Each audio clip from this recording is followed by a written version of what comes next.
masyado.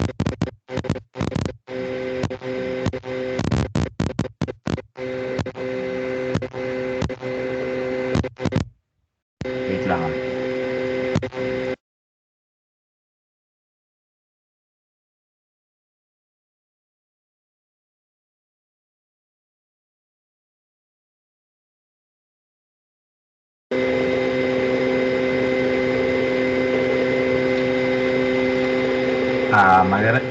Hello? Magre-reconnect lang ako ah. Ano, kailangan. Sige, wait lang. Magre-reconnect lang ako.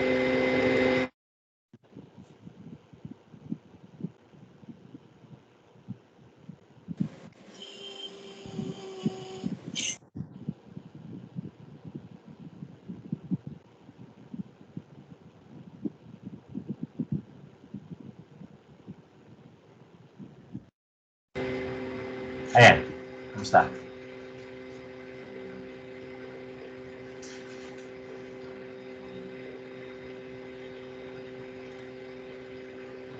Kumusta yung audio ko? Ano pa rin?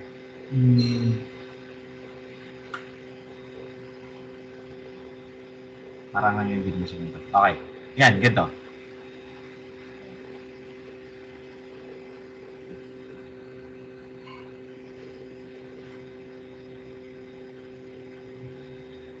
Ganun pa rin. Meron pa rin po, sir, na ano. Parang ugong. Okay, wait lang.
Hello? Eto, kumusta?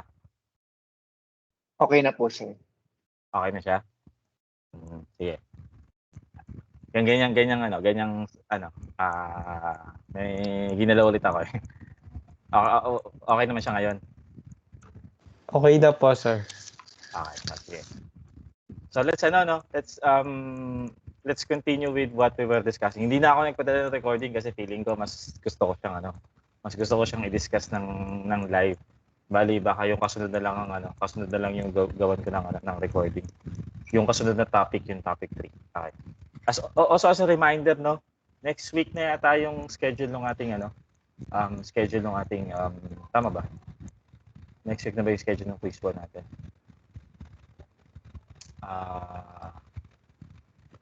Quiz 1, February. So next week to, no? Yung February 3. Kung tama yung natin. Next week to, Wednesday. So over the weekend, I'll be sending you some mechanics kung paano natin gagawin tong quiz number 3. Okay, pero as an initial reminder regarding sa quiz number 3. Naka-schedule siya ng Wednesday kasi ang assumption is wala kayong ibang class ng Wednesday. So I'd be using the entire day para sa quiz number 3 niyo. So I'll be giving actually hindi naman entire day. Parang 6 hours sana yung i-occupy ko. Okay, para 6 hours plus actually merong konting allowance yung 6 hours na 'yon. Parang 6 hours plus ilang oras para mag-accept ako ng late submission. Okay? Kasi ang iniiwasan ko kasi dito is ito. Ayoko nung pagdating nung last minute maraming na, sir, di ako makapag-submit kasi ganito. Maraming dahilan. Okay. So, una-una, inassign na natin ng 6 hours yung yung quiz ninyo in such a way na mapaghahandaan niyo siya. Mapaghandaan niyo lahat nung gagawin niyo for the entire 6 hours. Okay. That's number 1. Pero magbibigay ako ng mga konting allowance, siguro mga 1 hour. Kaya lang beyond yung period na yon na 1 hour na allowance, yung submission niyo is considered late na. Okay? Regardless kung ilang minuto 'yan. Okay? Kung ilang minuto man 'yan, whether it's 1 minute or 30 minutes late na siya. Okay? So pagka late na yung submission niyo, merong penalty. Okay? So yung penalty niya nakadepende din kung gaano kayo ka-late magpasa. Ibig sabihin, iba yung penalty ng 1 minute na late sa 30 minutes na late. Okay. So hopefully sa ganung scenario, number 1, mapagplanuhan nyo kung paano yung mangyayari dun sa quiz niyo. Okay? Paano niyo siya sasagutan, paano niyo i-prepare yung report and so on. Yun yung isa. Okay. Number 2, just in case na malilate kayo, makakalculate nyo rin kung gaano dapat kayo ka-late para hindi naman masyado malaki yung yung penalty niyo. Okay. So, ganun. Although yung 6 hours na duration, pinag-iisipan ko pa. Okay. Just in case lang na meron kayong concern dun sa 6 hours na 'yon. Okay. And anyway, pa naman sa inyo kung anong oras tayo anong oras yung sasakupin. Okay? Kasi yung practice ko kasi last term, medyo mas mahaba 'yun. Mga parang something like 10 hours yata yung sinasakop namin last time. Parang 12 noon hanggang 10 PM. Okay, pero sa inyo, pag-isipan pa natin. Okay, pag-isipan ko pa yung duration. Gusto ko sana kasi 6 hours lang talaga. So parang sa akin, ang iniisip ko, it should be 12 noon hanggang 6 PM lang sana. Okay, so ayun, pag-anuhan natin 'yan. Pag-usapan natin 'yan siguro kapag naglabas tayo ng guidelines. Okay, pero kung may mga concerns kayo na that I need to address. Okay, bago ako mag ng guidelines. Inform niyo na rin ako kagad para ma-integrate ko na siya doon sa guidelines na gagawin natin. And by the way, ang quiz niyo is to be deployed using sa Teams ko siya paladaanin, pero dadaan siya sa forms. Okay, so meaning ang submission niyo is by uploading a file. Okay? So it's likely that meron akong ibibigay sa inyo yung template. Okay? May bibigay ako sa inyo yung template ng Word template 'yun. Okay? Tapos doon niyo ilalagay yung doon niyo ilalagay yung sagot niyo. Okay? And then i-convert niyo sa PDF. Okay? So kung meron namang kung ang ginagamit niyo namang Word is yung updated natin na Word. Okay. Meron naman yung save as PDF. So, makakapag-convert na kayo kagad. Okay. So, that's one thing. Okay. Tapos,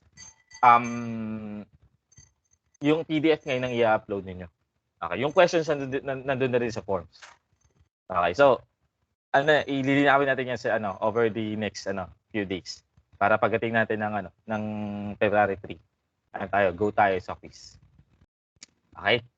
So, any questions pa so far? Ay, sige, wala pa pala muna. Ang ano lang muna, basta yun, ang gawin nyo is mag-ano muna kayo, mag-isip kayo ng mga pwede nyo maging concerns with regards sa conduct ng quiz regarding ng Wednesday. Okay? So, hihiramin ko yung tatlong Wednesdays ninyo ng tatlong Wednesdays ninyo ng term na instead na wala kayong pasok sana, pahiram muna ako. Okay, so doon tayo magpo-quiz para wala tayong tamaan na klase. Okay? So, yun. Now, I'll continue on with our lesson last time.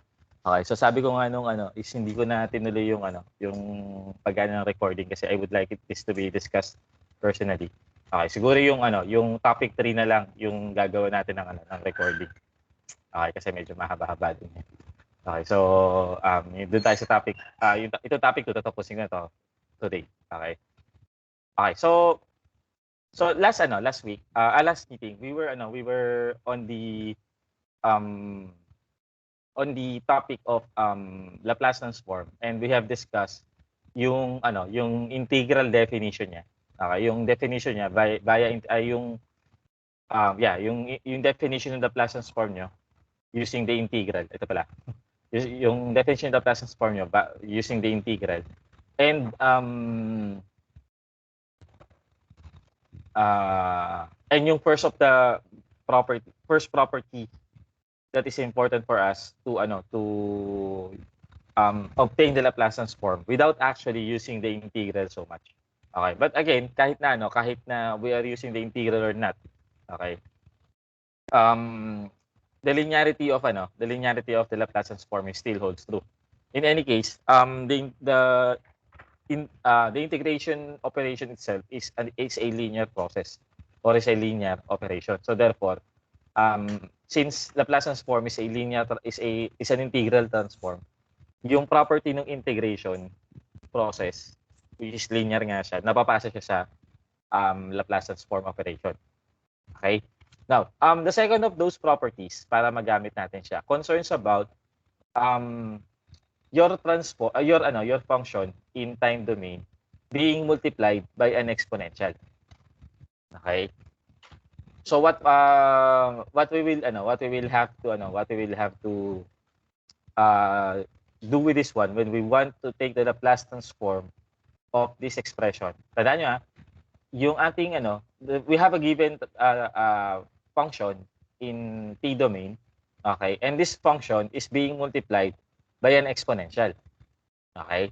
Now, if we want to get the transform of this one, okay, what we do is we get the transform of the function lang, ng f of t lang. Okay, which should be f of s. Okay, which should be f of s. And then, we replace s. Every s here in this transform is to be replaced by s minus a. Okay? So, yun yung ang tawag natin dito is s shifting. Okay? This is s shifting. Obviously, dahil yung ating function in S domain is shifted by A. So it means na if you actually interpret this relationship, if you actually interpret this property in a statement, it means that multiplication of an exponential in T domain means shifting in S domain. Okay? Means shifting in S domain. So actually dalawa tong kaya makikita nyo meron yung first shifting. Of course, kung may first shifting yan, may second shifting yan. There is a second shifting theorem, which concerns naman T shifting. And we will deal with that in a later topic. Okay? So, ganito. An example of which is, para ma-derive natin, for example, ito. Okay? Say, for example, we want to take the Laplace transform of e raised to at times cosine omega t. Okay? Now, if we let this to be f of t, if we let that to be f of t, okay? So which means we are taking the Laplace transform of a function f of t multiplied to an exponential. Okay? So ang gagawin natin dyan is again, kukunin natin yung Laplace transform nito nung cosine omega t. Okay, and the Laplace transform of cosine omega t is this one. Okay? So, kunin natin yung Laplace transform ng cosine omega t, which is s over s square plus omega square. So, yun yung kukunin muna natin. So, we have here f of s. Okay? So, yung f of s natin, okay, is s over s square plus omega square. Okay? Now, dahil nga nakamultiply itong function natin na to, nakamultiply by f of t. I mean, nakamultiply siya by exponential. Okay? We will apply the first shifting theorem by shifting s here, okay, to s minus 8. So, which means this thing becomes s minus a divided by s minus a square plus omega square. Okay? So, ito ngayon yung magiging Laplace transform natin. Ayan. Yun yung Laplace transform pair natin for number 11. Okay? Naintindihan ba to?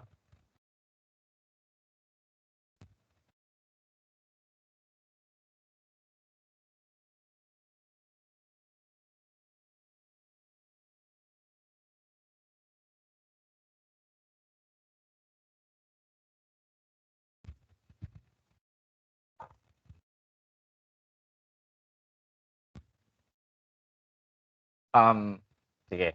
Hands down. Ang ibig sabihin nito you would have to replace S. And I mean all of the S's na makikita nyo dito. Lahat ng S na makikita nyo dito, papalitan nyo ng S minus 8. Okay? Is that clear?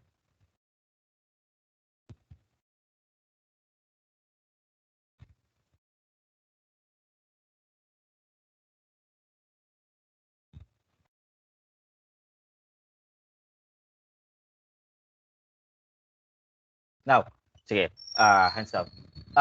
Now, at this point, medyo we will breeze through. Okay, we will breeze through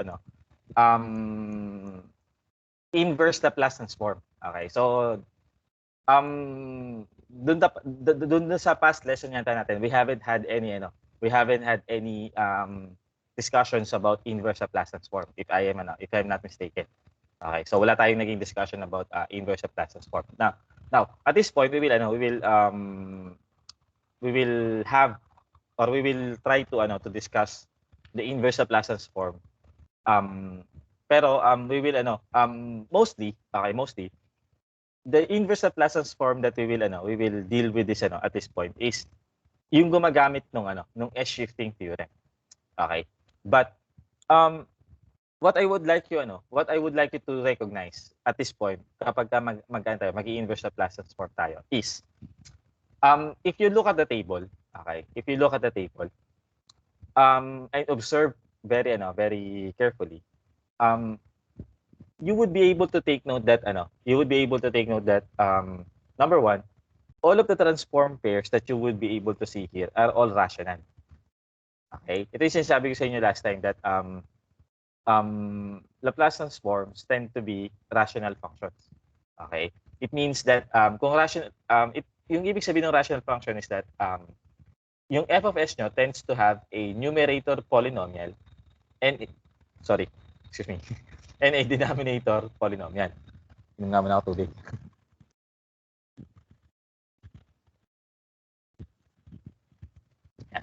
And a denominator polynomial. Okay? Now, what I would like you to be aware of here when it comes to dealing with inverse Laplace transform is to be mindful of what the denominator is. Okay? Kailangan mindful tayo. Okay? So when dealing with inverse or when obtaining Laplace transform, inverse Laplace transforms, okay? When trying to obtain inverse Laplace transforms, be mindful of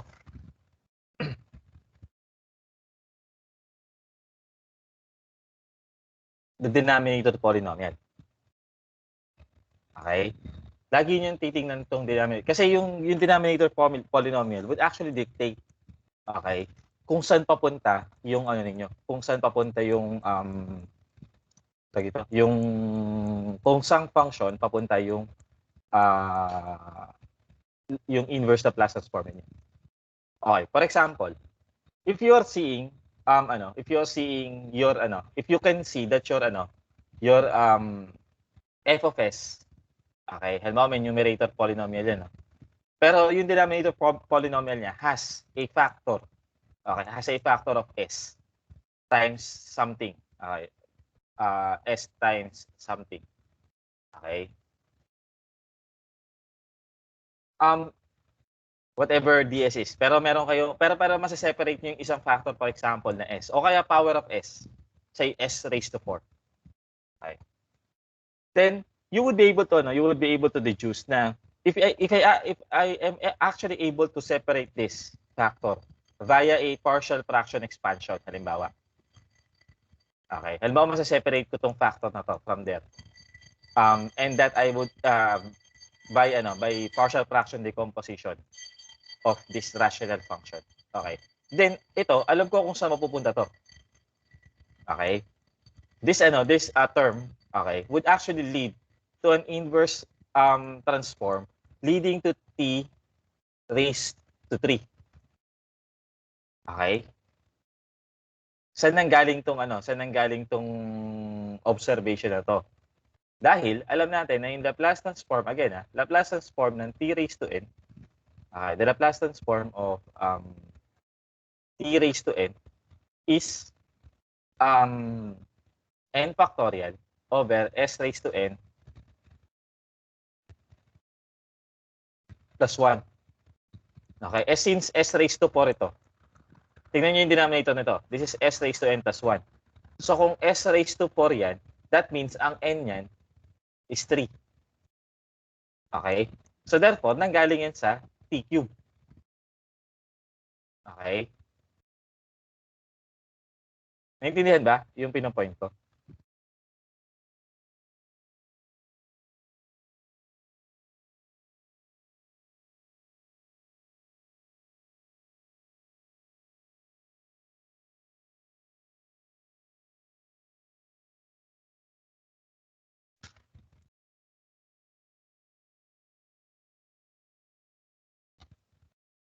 Okay, sige, hands down.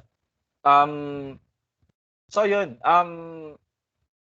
be mindful of what the denominator tells us. Okay?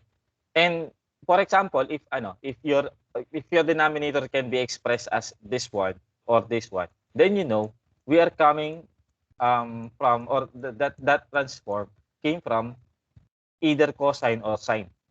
Pagka may express natin siya in terms of this. Okay? And then, if we can actually express this in terms of this, okay, that is s minus a square plus omega square, then alam natin, manggagaling yung transform natin papunta dito. Okay? Or if your denominator is actually s plus a times s minus a, okay, if your denominator is actually s plus a times s minus a, then basically because this one equals s square minus a square, then we know dito tayo manggagaling, either dito or dito. Okay? So my point is, be mindful. Okay? Be mindful of the denominator. Kasi taking a very good look at what the form of the denominator of your your Laplace transform can actually give clues, okay, as to how you can obtain the inverse Laplace transform. Okay? So let's have this example 5.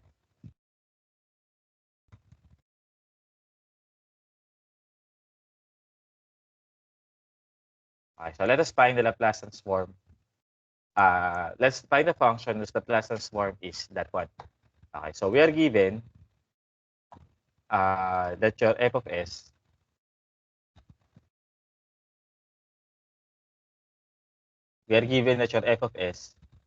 is 3s minus 137 divided by s squared plus 2s plus 401. Okay. Now, we are seeing here that our denominator is a quadratic is of quadratic form. Okay? Makikita natin siya na quadratic form. Okay. Now, it seems na wala tayong magiging factor dito of purely s powers. Wala tayong makukuha s lang dyan or s raised to n. Tama ba?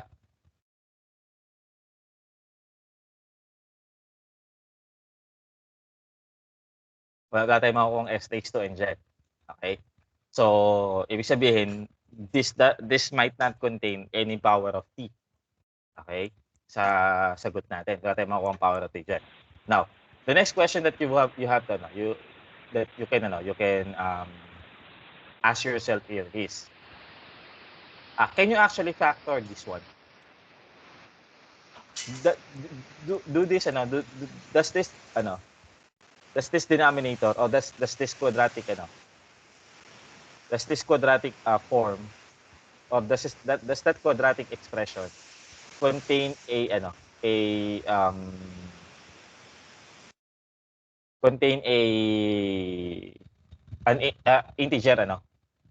integer factors? Okay, mahahanapan kaya natin ng integer factors yan.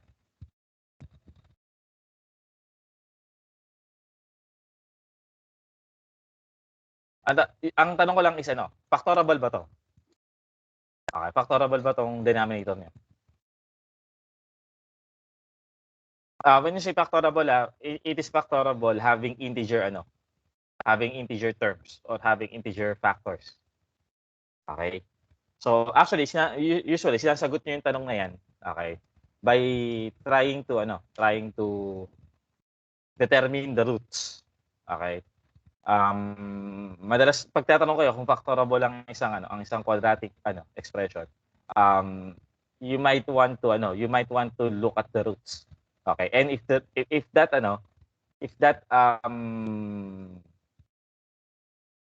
that quadratic expression has integer roots, then factorable siya. For example, pwede nating alamin yung 5, 3. Okay, we have 1, 2, and 4 o 1. So, meron complex root siya, right? You have complex roots. So which means this is not factorable. Okay, this expression is not factorable to integer terms. Okay, maliwanag.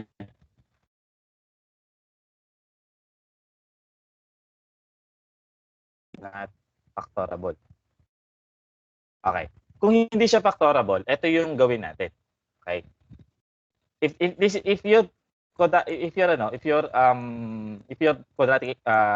denominator is quadratic and not factorable, okay, ganito gawin natin. I-complete the square natin yung first two terms. Okay? Kunin natin yung first two terms of this quadratic factor. Okay? And then i-complete the square natin siya. Okay? So we have 3s minus 137 divided by s squared plus 2s, okay, plus 2s plus ano yung last term that completes this square that makes this a perfect square trinomial?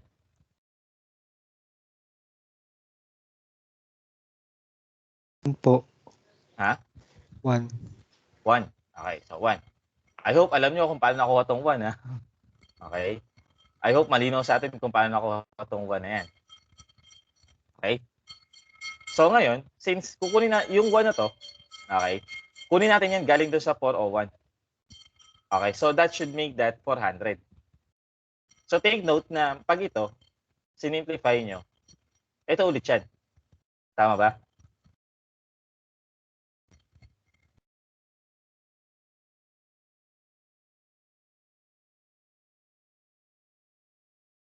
Okay.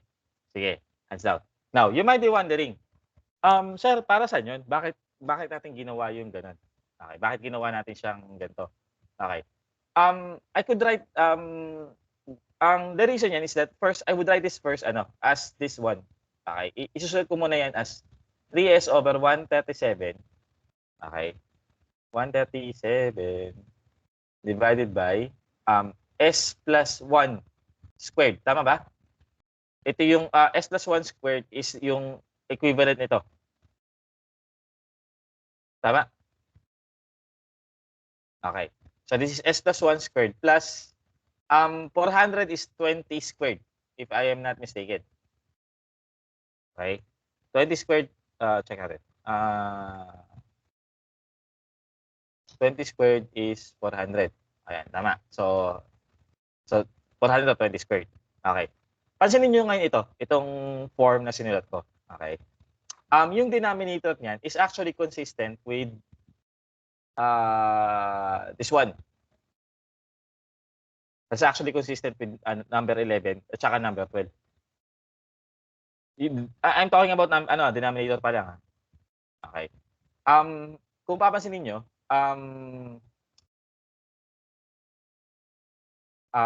yung denominator na hinihingi doon is s minus a. Okay, is s minus a squared plus omega squared. Okay.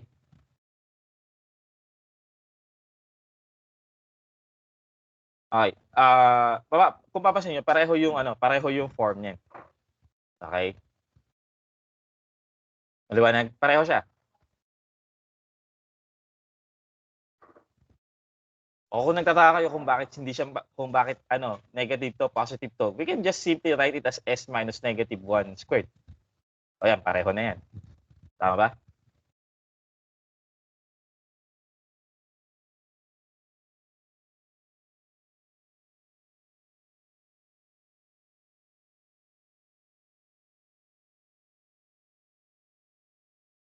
Okay.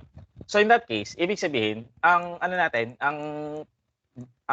lalaglagan ng ating inverse transform nito is either cosine or sine. Okay, either cosine or sine.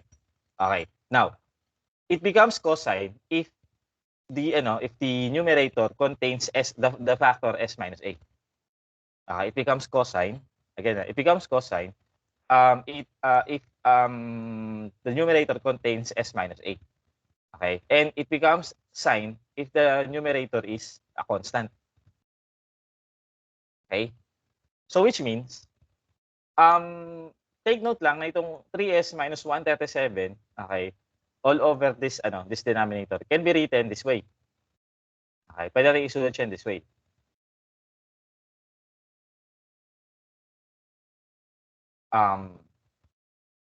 Pwede kong hatiin niya sa dalawang terms. That is 3s over s plus 1 squared plus 20 squared minus 137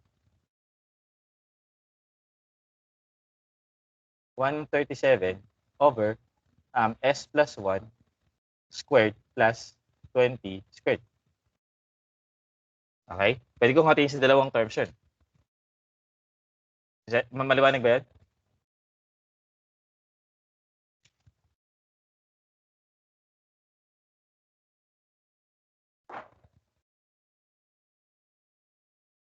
Okay.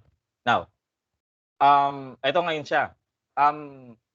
Again, this is cosine. Okay, this becomes E80. Kung meron tayong s minus a, s minus a over s minus a square plus omega square. Okay, magiging magiging e raised to 80 cosine omega t. Okay? But here's the thing. Tingnan niyo mabuti itong first term natin. Meron ako 3s sa taas, tapos meron akong s plus 1 dito. Okay? Kailangan kong magkaroon ng s plus a, kasi meron dito s minus a, tapos s minus a sa taas. Okay? So, kailangan kong magkaroon dito ng sa numerator, I need the factor s minus a, or in this case, s plus 1 as a factor sa numerator. Okay? So, pwede ko naman siyang gawin. Let us have instead, let us add another factor here as 3, okay, or let us have that factor 3 times s plus 1, okay, divided by s plus 1 squared plus 20 squared. Kaya lang, tandaan nyo ha, kung ilalagay ko tong factor na to, okay, nag-add ako ng how much sa buong expression ko. Kasi binago ko tong expression na to eh. So, ibig sabihin, may dinagdag akong constant. Okay, I added some constant. Okay. Ano yung dinagdag, how much constant did I add in this expression? Para from here, 3 maging po. ganito siya. Ilan? Ilan 3 yung dinagdag po. ko? 3. 3. Okay. So, nagdagdag ako ng positive 3. So, kailangan ibawas ko yun para bumalik ako sa original expression ko. So, which means I have to subtract 3 to this entire expression. And if I subtract 3 here, okay, if I subtract 3 here over this denominator, this becomes 137 minus 3. Okay? That becomes 140. Tama ba? 140. 137 minus 3 is 140. Okay? Over s plus 1 square plus 20 square. Okay? So, ito ha, tingnan nyo mabuti ito. Itong expression na to is still equal dun sa dito. This expression is still equal to this one. Kahit i-check nyo. Okay? That's 3s plus 3 minus 140. And 3 minus 140 is 137. So, still equal pa rin yan. Okay? Maliwanag yun?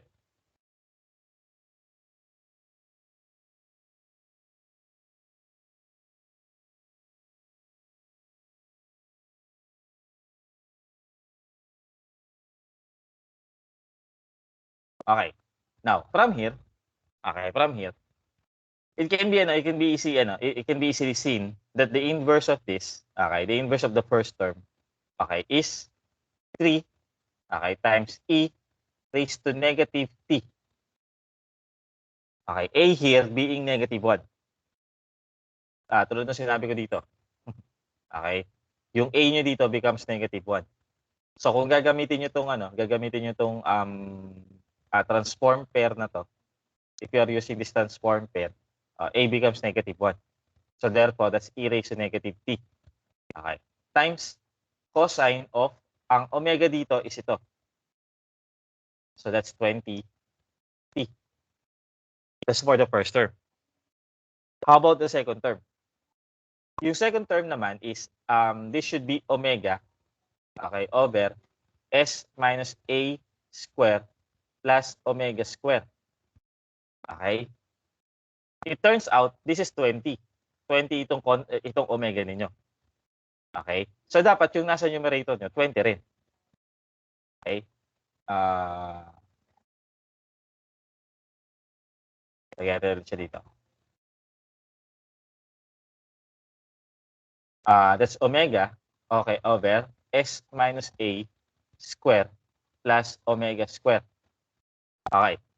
Tingnan nyo ito mabuti ha. Turns out na yung omega nyo 20. Okay? 20 to. So kung 20 to,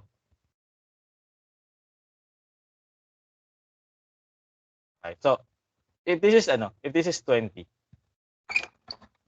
Okay. If this is 20. Okay. If this is 20. Okay. Supposedly dapat yung nasa numerator nyo 20 rin. Okay? So dapat yung nasa numerator, this one, should also be 20. Okay? Is that clear?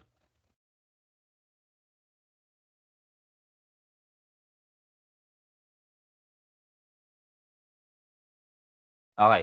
The problem is, hindi siya 20. Doon sa original expression natin, hindi siya 20.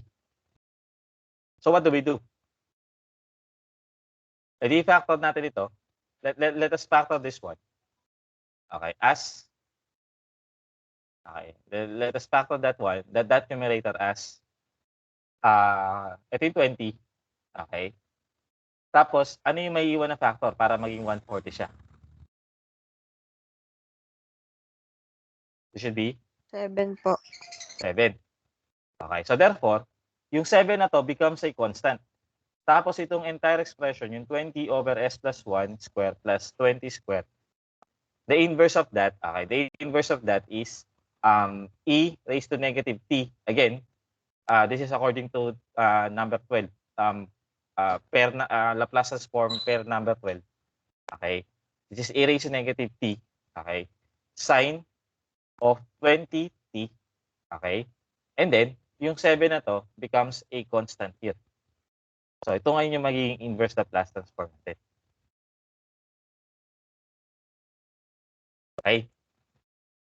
Is this clear?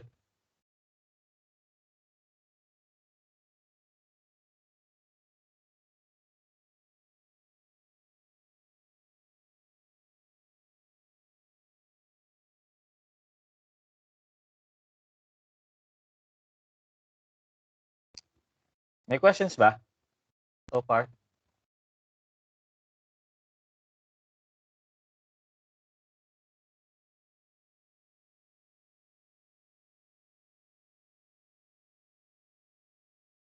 Walang questions? So, malinaw ito ha.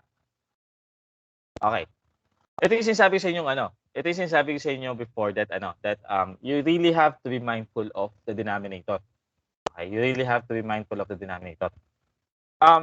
One of the objectives when you are trying to obtain the inverse Laplace transform of f of s, okay, is to be able to transform, okay, to be able to overwrite, okay, the denominator into one of these forms. Either ito, pure power of s, okay, ito, okay, shifted s, pwedeng ito, sum of squares, okay, pwedeng difference of squares, okay, pwedeng ganito, or pwedeng ganitong form. Okay? So, if the denominator is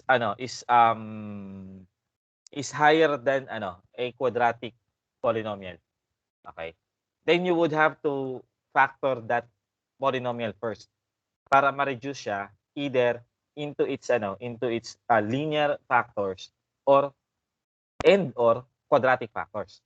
Kailangan makakuha mo na kayo ng linear factors or quadratic factors. Tapos from there, pwede kayong kumuha ng partial fraction decomposition. Okay? And then, yun nga, try to reduce the denominator into one of those forms. Pure power of s, shifted s, sum of squares, difference of squares, or ito. Okay? Normally, kapag ka ang quadratic factor nyo, I'm talking now about quadratic expressions or quadratic polynomial. If your quadratic polynomial is not factorable, okay, kung hindi siya factorable, pwede kayo mag-resort dito. Okay, katulad nung example. Just like what the example demonstrated. Pag hindi factorable itong denominator ninyo, okay, you can resort to this one. Pero kung factorable siya, it can be reduced either here or here. Okay, kung ma-factorable siya, pwedeng isa dyan na naglagay niya. Okay? So, ayun. There would be many examples. Pero here's the thing. Obserbahan niyo mabuti. Ang key lang naman talaga dito is to really observe. Okay? Is to really observe the denominator of your f of s. Yun lang naman. Okay? Is that clear?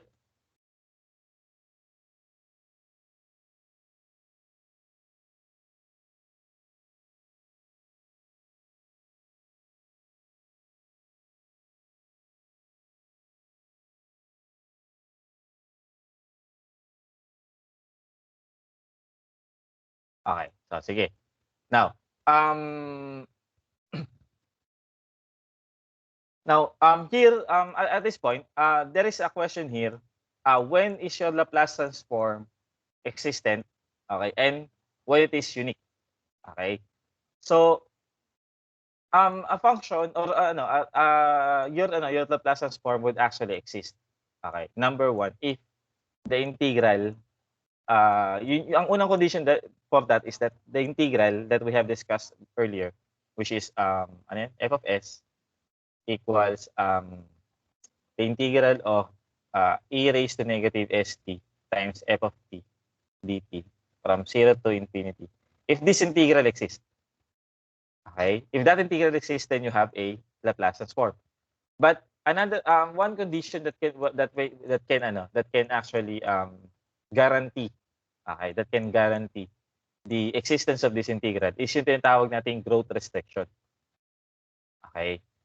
So, the growth restriction says that if your function if your function does not grow rapidly, okay, over a given interval, okay, then this integral would exist.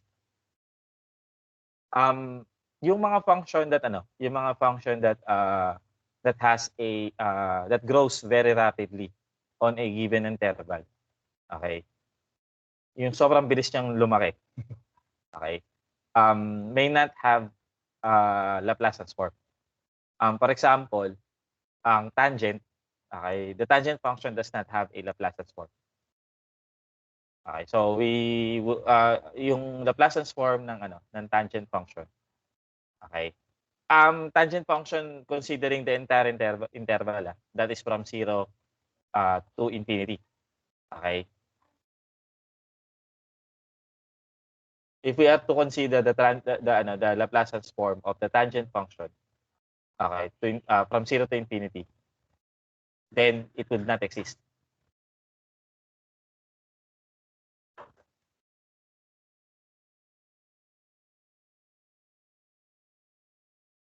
Okay?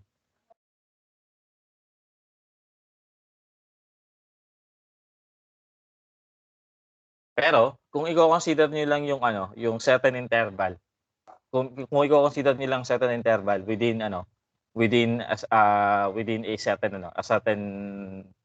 kung may consider certain interval dun sa tangent function natin, then meron yang Laplace transform. Okay? Pero again, if you are to consider the entire domain, then the Laplace transform of the tangent function will not exist. Bakit? We know for a fact that as your t, okay, approaches at some point near pi over 2, yung tangent function nyo biglang tumataas yan. In fact, pag kinompute nyo sa calculator, yung kapag tingnan natin yung tangent of pi over 2, okay, it is actually approaching infinity. Okay? Mainly because if you consider tangent x to be sine of x, okay, sine of x over cosine of x, okay, if x is pi over 2, alam natin na yung cosine of pi over 2 is actually 0. Tama ba?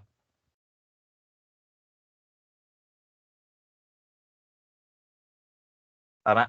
Cosine of pi over 2 equals 0.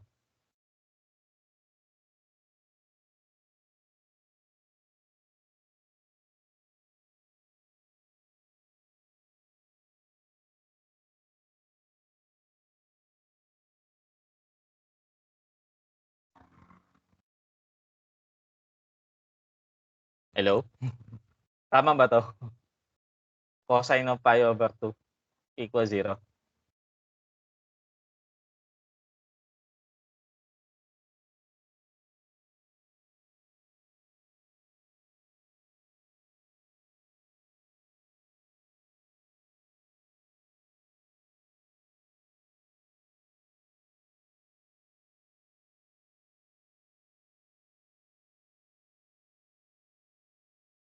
Okay, saglit lang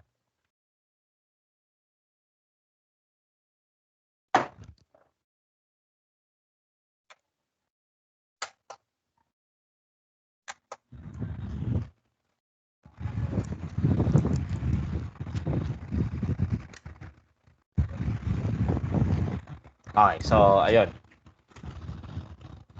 So dahil nga ang cosine pi over 2 ninyo is 0, okay? That means also that your tangent of pi over 2 is infinite. Okay? Dahil sa nagsisiro yung denominator niya. So therefore, your function grows rapidly. Okay? And that is where your Laplace transform integral would fail. Okay? Kung i-consider nyo lang yung Laplace transform ng tangent function, say for example, from 0 hanggang to the left of pi over 2. Then may Laplace transform kayo makukuha dyan. Okay? That is by integrating e raised to negative st times tangent of say for example omega t dt from 0 up to pi over 2. Okay? Pwede yan. Okay? Pero mag-exist yan. Pero kapag sinakop nyo yung buong interval, then we will not be able to get a Laplace transform. Okay? Hindi natin ma-evaluate yung integral na to. Okay? If we set the upper limit to infinity instead. Okay? Then wala tayong makukuha ang integral. Okay, is that clear?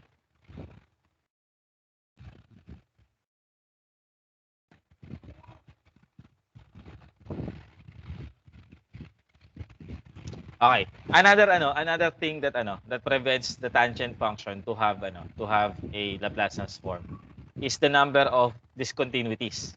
Okay?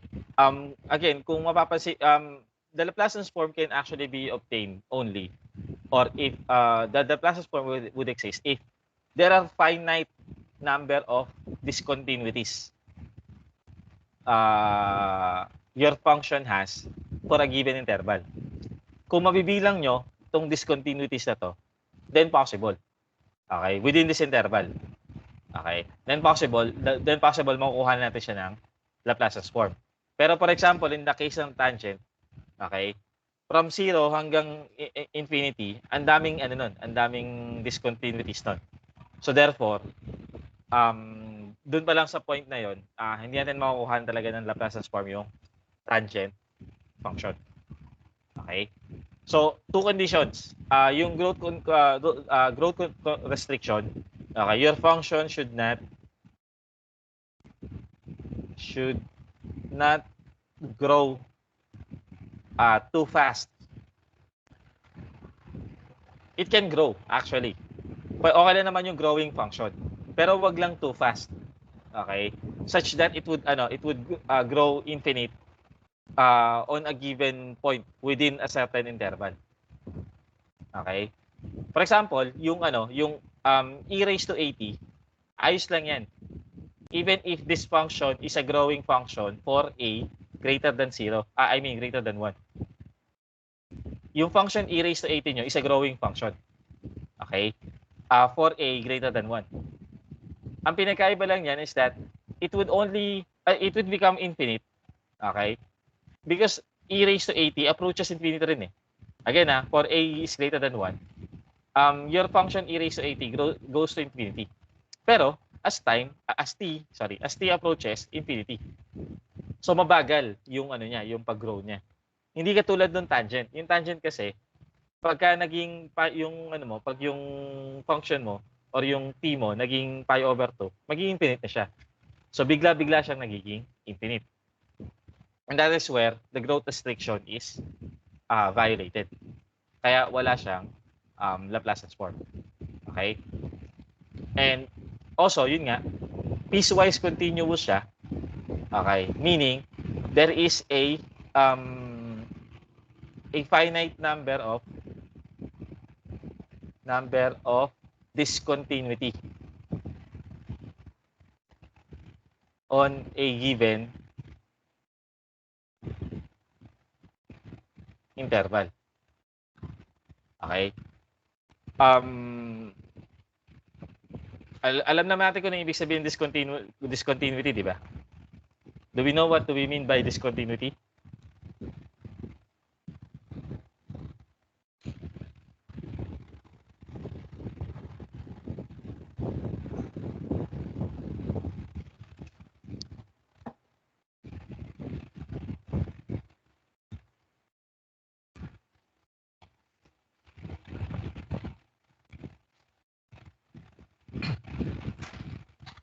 Wala sumasagot. Ano to? Delayed lang to, hindi alam. Ito, example to ng discontinuity. It means that as your function assumes another value. Hindi siya nagtutuloy-tuloy. Okay? You might have a function that that is continuous. Halimbawa, yan. Continuous yan. Okay? But there are also functions that has a value from here to here and then changes its value from here to here. So, maaaring magkaibang equations ang nagde-define nito at saka nito on a given interval. Discontinuous functions yung tawag natin dyan. Okay? Pero, they can be considered as piecewise continuous if the number of jumps or the number of discontinuities this function has is finite. Mabibilang natin kung ilang beses lang siya tatalon. Okay? So, that is yung existence. Okay? Uniqueness. If the Laplace transform of a given function exists, it is uniquely determined. Okay, so madali lang i-settle yun. It means that pag nakuha nyo yung Laplace transform, okay, if f of t has a Laplace transform of f of s, okay, then there is a one-to-one correspondence between these two. That is, ito lang talaga yung Laplace transform ng ito lang yung Laplace transform ng ng function na to. Okay? So, that's one. And then on the other hand, kapag kinuha natin yung inverse Laplace transform ng f of s and we arrive at f of t, then we are assured that that is only the f of t, okay, whose Laplace transform is f of s. So, may one-to-one correspondence yung ating Laplace transform. So, the Laplace transform is actually a unique operation. It results to a unique answer. Okay? Is that clear?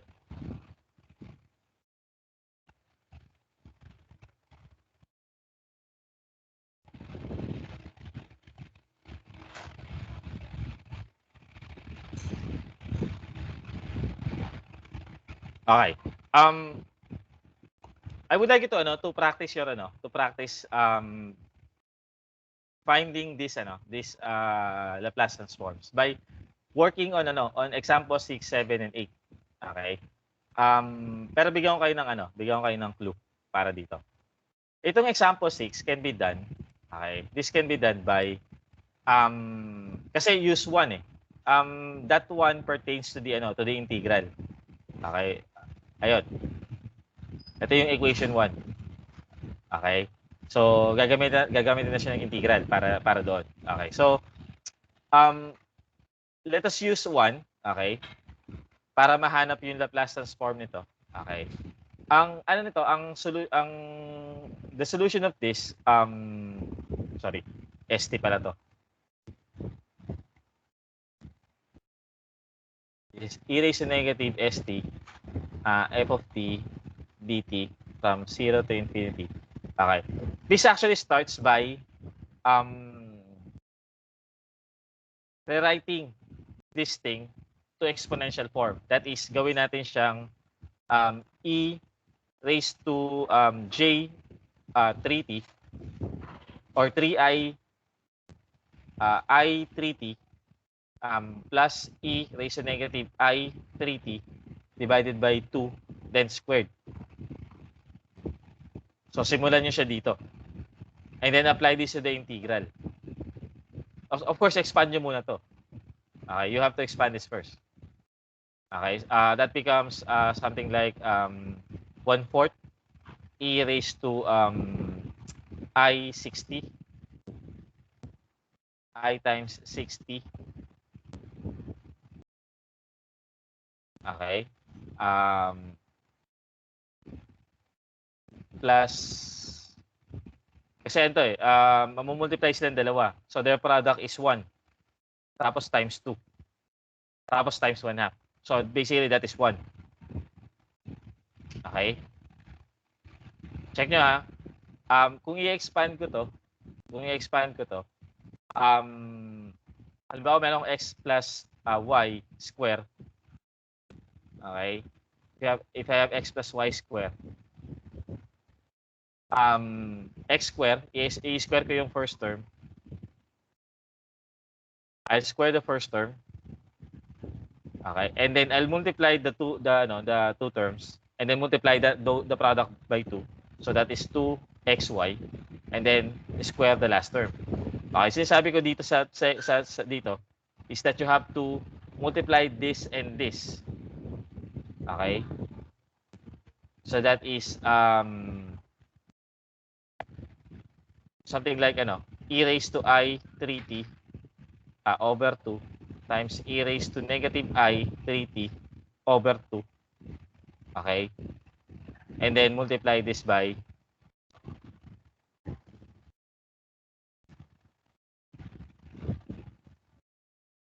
multiply this by 2. Dapat pala 1/2 to. Hindi pala that 1/2. Okay. Kasi this is 1. Okay, and this is 2 times 2, that's 4. 2 times 2 divided by 4, that's 1/2. Okay? And then yung last term niyan is 1/4 times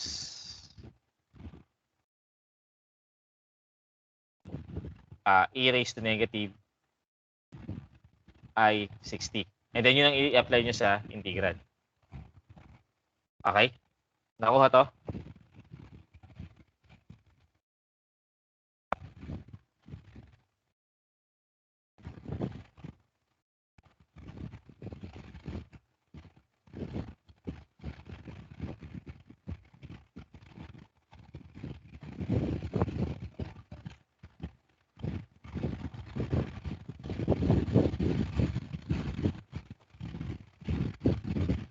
Okay.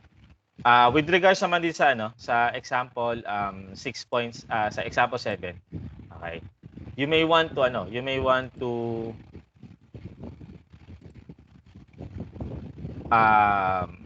since you're looking for the Laplace transform of hyperbolic sine t times cosine of t. Okay. You may want to recall that hyperbolic sine of t is e raised to t minus e raised to negative t divided by 2. So if you actually have this one, pwede nyong isulat yan as the Laplace transform of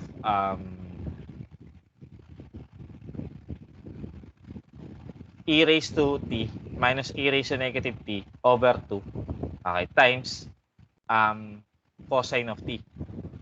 And then pag in-expand nyo yan, ang magagamit nyo dito is yung first shifting. You would be able to use the first shifting theorem here, or S shifting. Okay? Nakuha?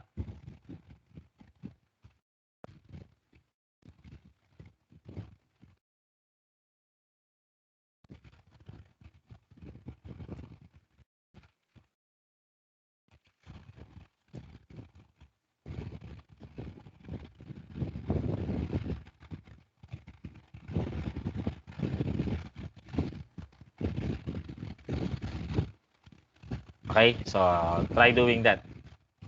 And ito, okay, this one, take note na yung denominator nyo dito, which is s square minus, dalawa pwede nyo gawin dito. Okay. Itong s square, since ang denominator nyo dito is s square minus 16, you can actually see this outright.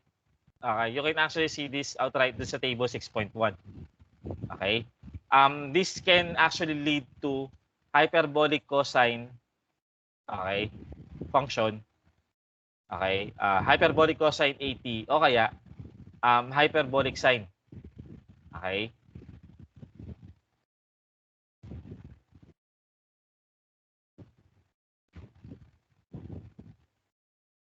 As per table 6.1.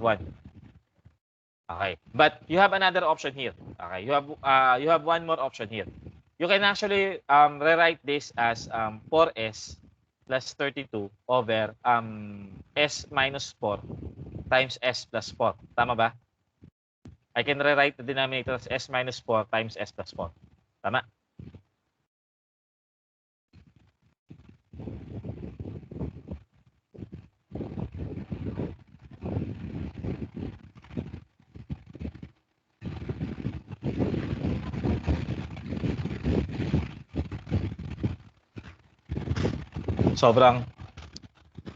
Parang sobrang delay ng feedback niyo sa akin talaga. As in. Tapos, isa or dalawa na lang yung sumasagot sa akin. So, either sobrang bagal talaga nung ano natin ngayon or ano. Okay, anyway, which in this case, you can expand this. Okay, pwede niyo expand to as A over S minus 4 plus B over S plus 4. Okay? Then after which, pwede niyo itong i-inverse as an exponential. Okay, pwede niyo i-inverse yan as an exponential. As per again, table 6.1. So dalawa yung sagot na pwede niyo makuha dito. Either in terms of cosine or hyperbolic cosine or hyperbolic sine, or in terms of exponentials. Okay, but take note that these two are equivalent expressions. Okay, if you actually expand this into its exponential form, ito yung mapupuntahan din niya. So they are actually equal. Okay? So baka sabihin nyo that violates the uniqueness the uniqueness theorem. Okay? Or the uniqueness axiom for Laplace transform. No. Still the uniqueness theorem holds true for this one. Magkaiba lang yung form ng answers nila. This one is written in terms of hyperbolic cosine or sine. This one is written in terms of exponential. Okay? Are these clear?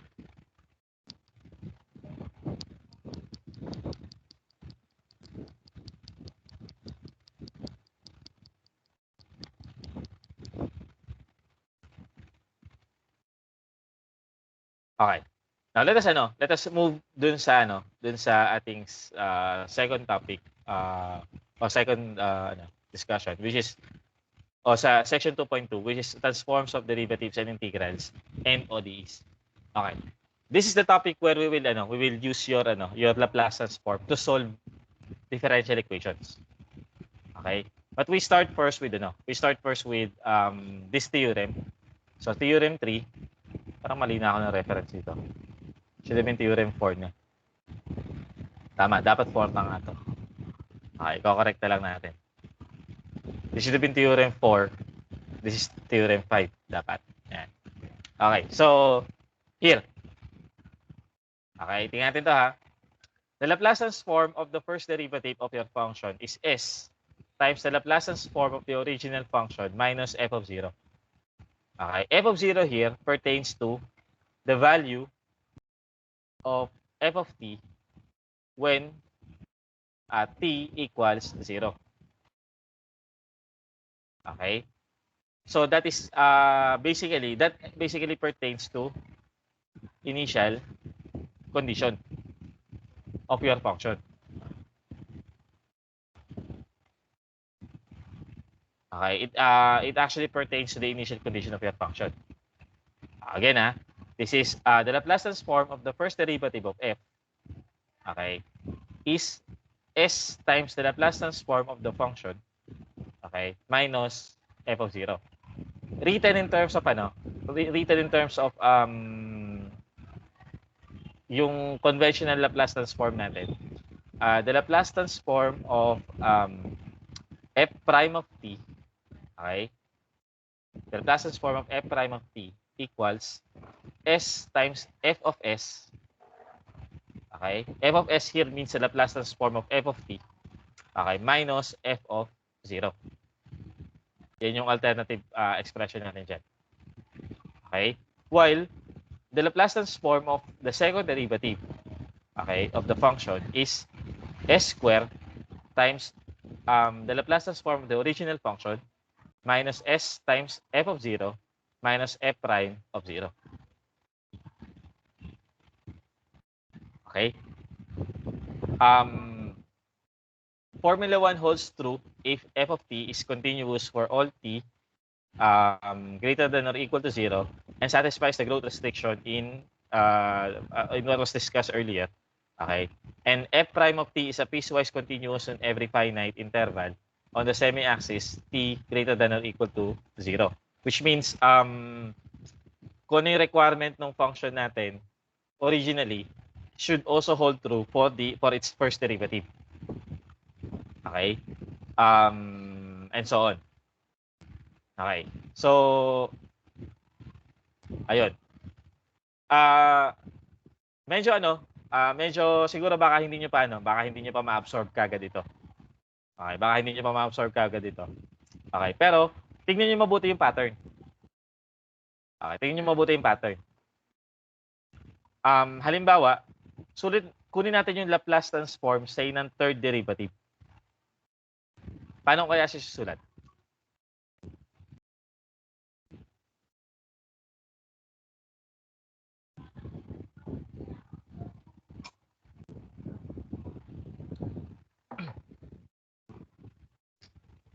Tingnan niyo mabuti yung pattern.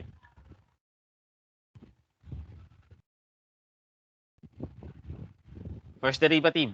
Okay. Ano yung unang term niya? Second derivative. Ano yung unang term niya? Now, what should be the first term for this one?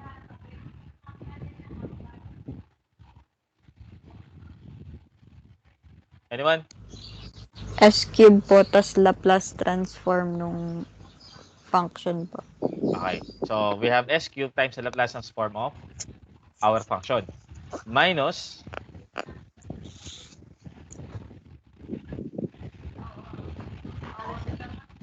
S S function of squared 0. plus nagkapati ako. Hello po. May ano. Hello po. Opo, ako po 'yun. Sorry. Yung second term is S function of 0. pero tingnan niyo yung second term dito. S squared po. 'Yon, x square muna. S square times f of 0 minus S f of 0. f prime of 0. Tingnan niyo yung kung paano nagde-develop yung mga initial conditions. Okay? So this should be s square times f of 0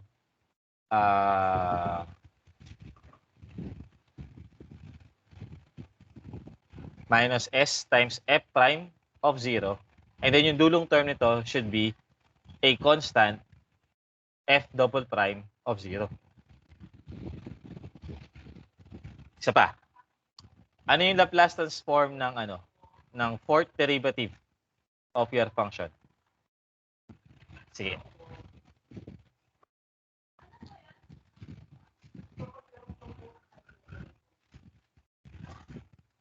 This should be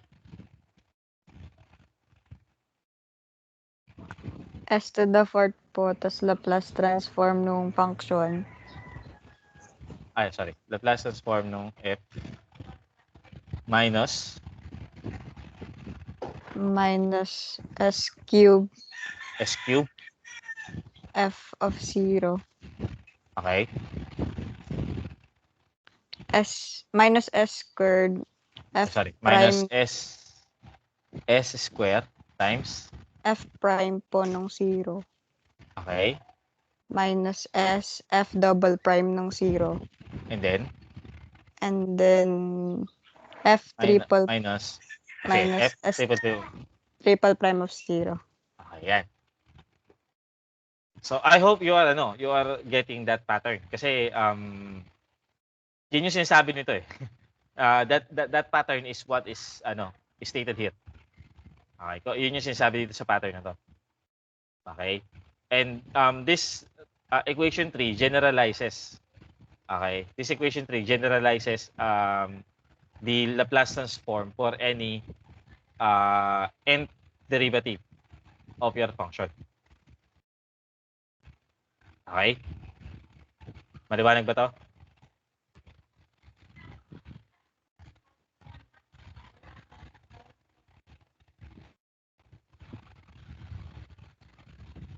Okay. Now, let us use that property, okay, para mahanap natin yung Laplace transform nung mga functions nyo. In particular, this allows you to find the Laplace transform of functions of this form. Okay? Yung may t multiplied to a sinusoidal. T cosine omega t, t sine omega t. Okay, that should allow you to this derivative property would allow you to find the Laplace transform of this particular functions. Okay, so paano siya? Okay, so let's start with f of t equals t sine omega t. Okay. In this case muna, hanapin natin what is f of 0. So, f of 0 means you have to substitute 0 dun sa mga t. Okay, that means the initial condition eh. So, what is f of 0 here?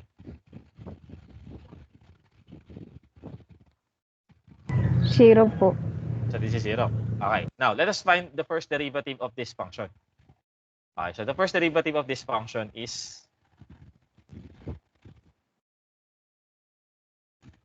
naka-product to, no? So, if you find the Laplace transform, the derivative of this function, this is t, okay, times yung derivative nito, which is omega, times cosine omega t. Tama? Plus sine omega t. Tama ba ako? Opo, sir. Okay. So, ganito gawin natin.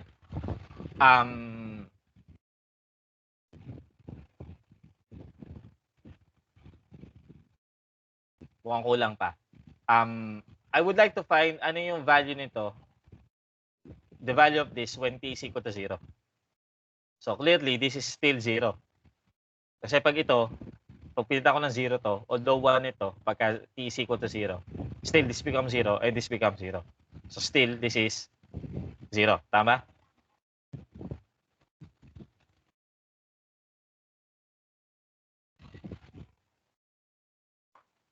Okay. Now, let us find the second derivative of this one. Okay, this is, teka.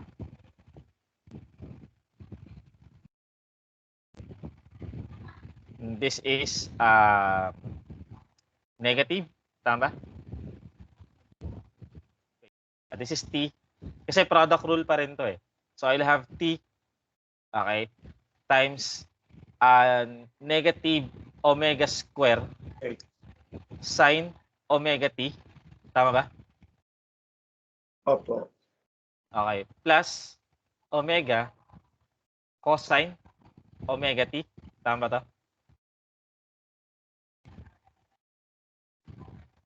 Opo, sir. Okay. Tingnan nyo kung tayong pagkakaderivative natin ha. Okay. Now, if we get the Laplace transform of this second derivative, kunin natin yung Laplace transform ng second derivative natin. Okay, so the Laplace transform of your second derivative, f double prime, again, okay, base dito ha, base dito. This is negative omega square, being that a constant, itatabi ko yan. Constant yan eh, so itatabi ko siya. And then this one, okay, take note that this is basically your f of t. Okay, that is basically your f of t. So therefore, kung hahanapin ko yung Laplace transform niyan, itong t sine omega t, that basically is f of s. Is that correct?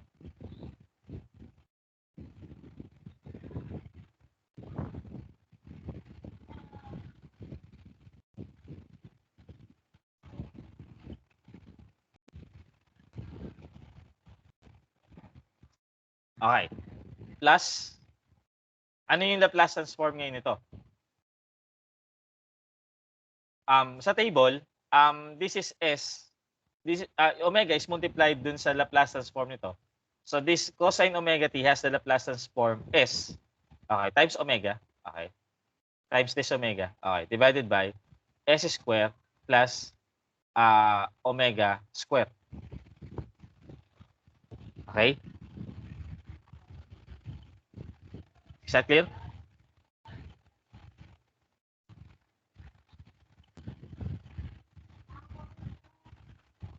Okay. But we take note from the property. Okay. We take note from the property. Okay. Gamit yung property, no? This one, the Laplace transform, the Laplace transform of the derivative of the second derivative of any function, okay, is basically s squared. Okay. This is s squared times f of s. Okay. Minus s times f of 0 minus f prime of 0.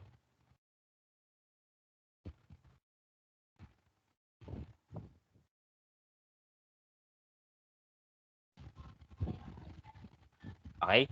Ito, based na to sa property. Okay. So, from there, we shall see na ano, since na-evaluate na nga natin na yung f of 0 is 0, at yung f prime of 0 is also 0, then we can solve this for f of s. Okay, so transpose natin ito sa kabila. And then, pagbalik na rin ko yung expression, this should become s squared times f of s plus omega squared times f of s, okay, equals omega times s divided by s squared plus omega squared. Okay? And then, factoring out f of s here, you would have s squared plus omega squared times f of s, okay, equals omega times s divided by s squared plus omega squared. Okay? And then, solving again, finally for f of s, this is omega times s divided by s squared plus omega squared squared. Okay? Nakuha to?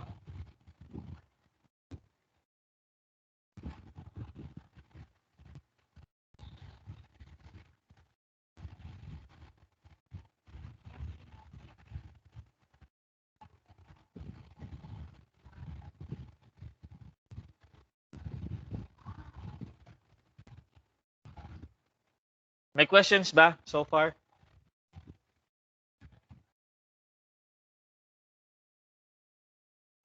Okay, so again this differentiation property, okay, can be used to obtain,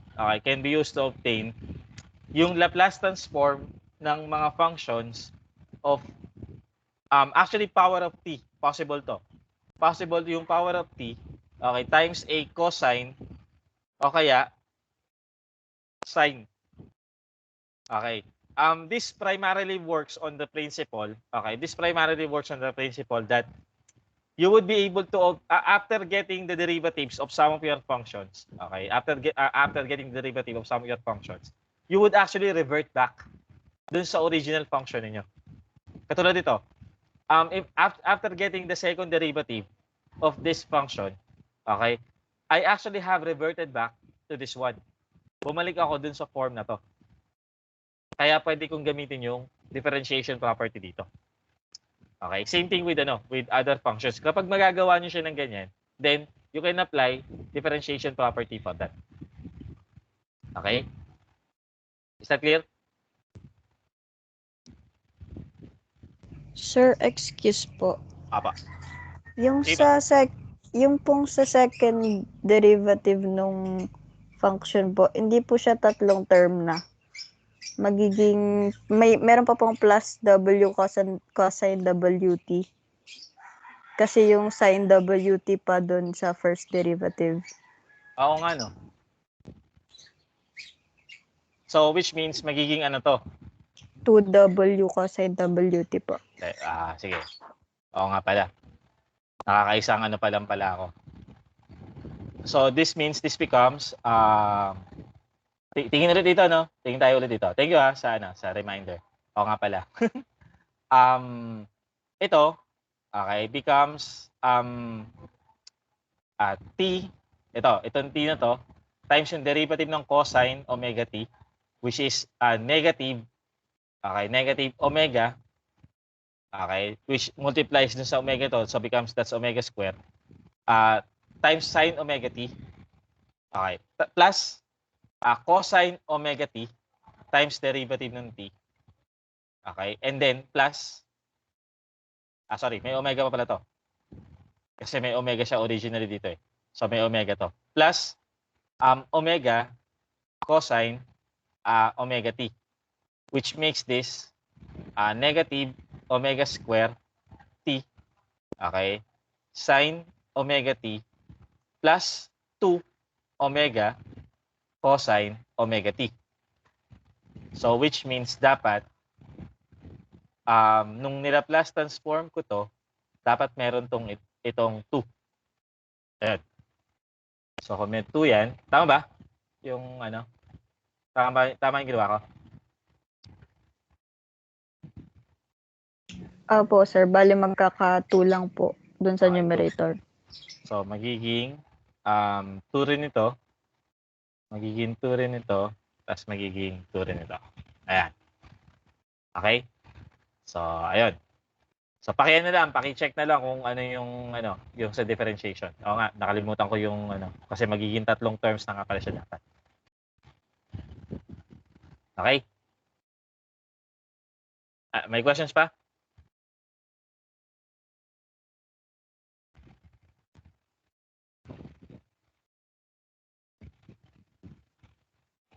Okay, so proceeding. Okay. This should be theorem 6. This Laplace transform of the integral of a function becomes this one. Okay, if you're taking the Laplace transform of the integral, okay, of a function, okay, that means you have to divide f of s, the function, the Laplace transform of the original function, by s. Okay? So, tingnan niyo ngayon yung essence nung operations. Okay? Yung essence ng differentiation tsaka multiplication property. I mean, differentiation tsaka integration property. Okay? Kapag kukunin nyo yung Laplace ng derivative, say for example, second derivative ng function, okay, you are multiplying the Laplace transform by s squared.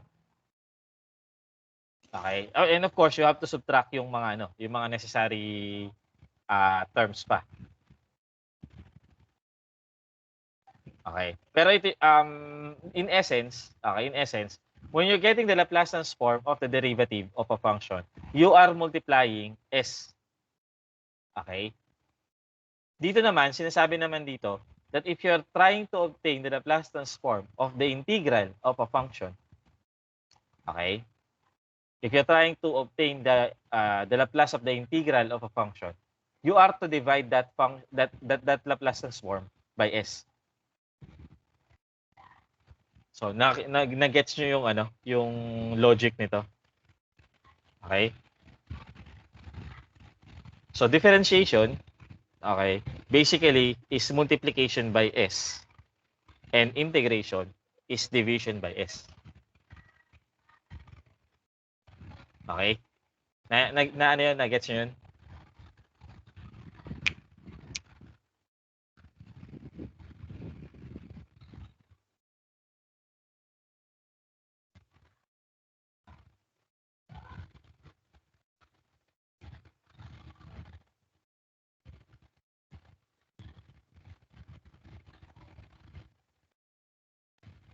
Sandali lang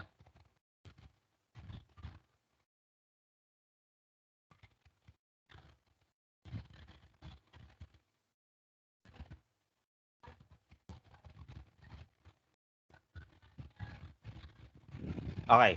So, yun yung sinasabi natin nung introduction dito that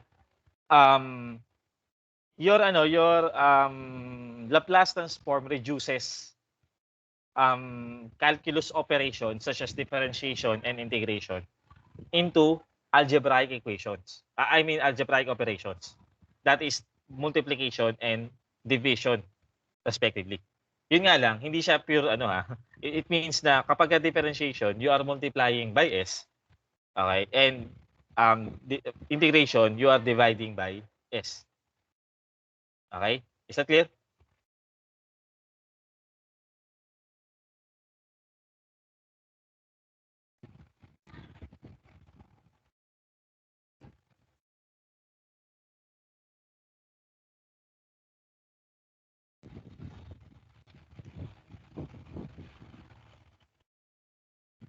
Okay, subukan natin itong isa, no?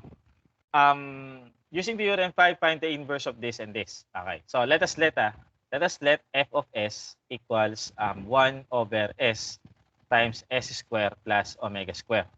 Okay. Nakikita niyo tong s dito. Okay. Yung s na yan, tawagin natin yung sa Laplace Transform, sa context ng Laplace Transform, tawagin natin siyang pure integration factor. Okay? Pag merong s, okay, pag merong s sa Laplace niyo, meron sa denominator niyo, merong pure s na power. Okay? It indicates integration. Okay? So which means pwede ko tong gamitan ng integration. Okay? Kumbaga, pagdating ito sa time domain, meron akong integration, may integration na magaganap. Okay? So, ganito gawin natin. I-isolate natin yung factor. Okay? I-isolate natin yung factor na yan. Okay? That set aside natin yung factor that contains the integration factor. Okay. Ang tanong, ano yung inverse nito? What is the inverse of this ang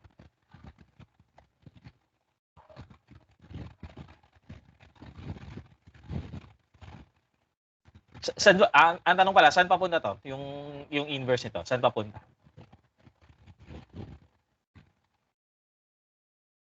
Based sa table 6.1.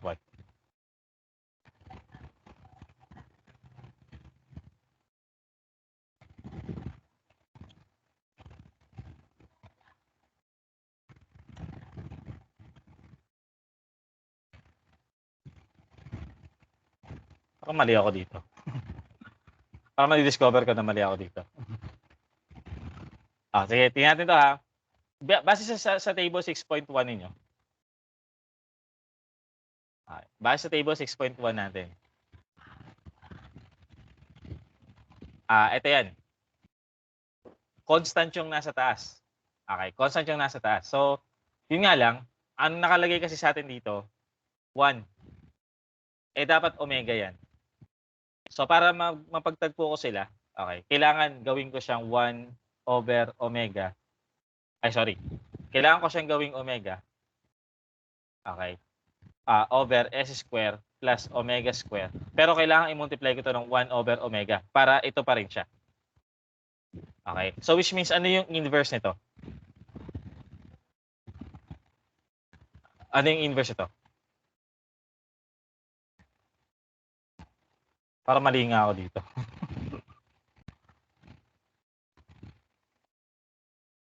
This is 1 over omega times sine omega t. Okay? Base yan sa table 6.1. Pero ito pa lang yan. Okay. But since there is a presence of your integration factor here. Okay? There is a presence of the integration factor here.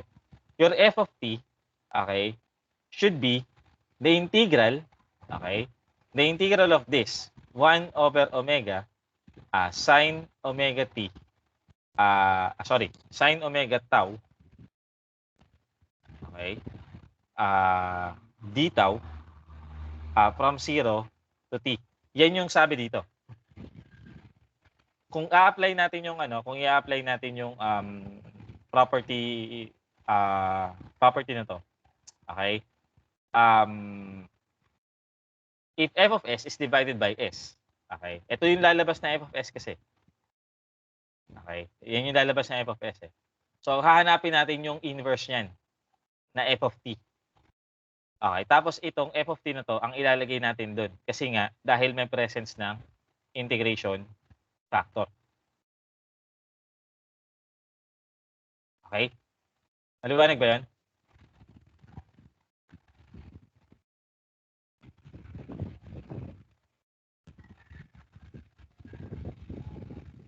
But take note yung take note yung gagawin niyang variable substitution.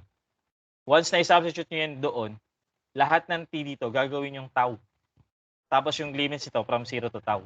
I mean from 0 to t. So when we integrate this becomes lalabas natin yung 1 over omega. Then ano yung integral ng sin omega t?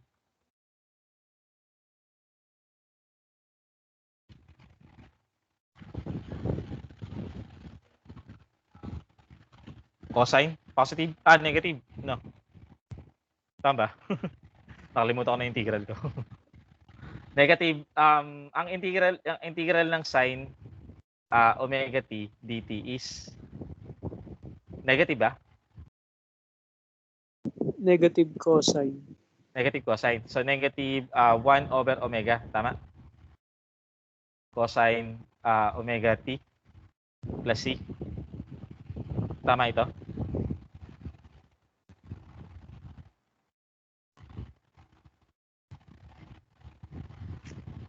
Teka. Yes, sir.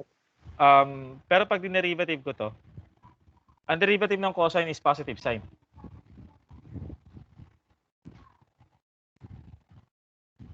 Tama ba? Ang derivative ng cosine omega t is positive sign. This is omega sin omega t. Tama ba? Mali ako. Negative. Negative. Negative. Sige, tama nga to. Okay. So, this is 1 over omega, okay, times omega. Itong 1 over omega to, ito 'yon. Lalabas ko siya. Tapos yung sa integral, ito. Negative 1 over omega, so this becomes 1 over omega square. Okay. Times cosine omega tau from 0 to t. Okay, so this becomes negative 1 over omega square times cosine omega t minus cosine of 0, which is 1. Okay. So, ito.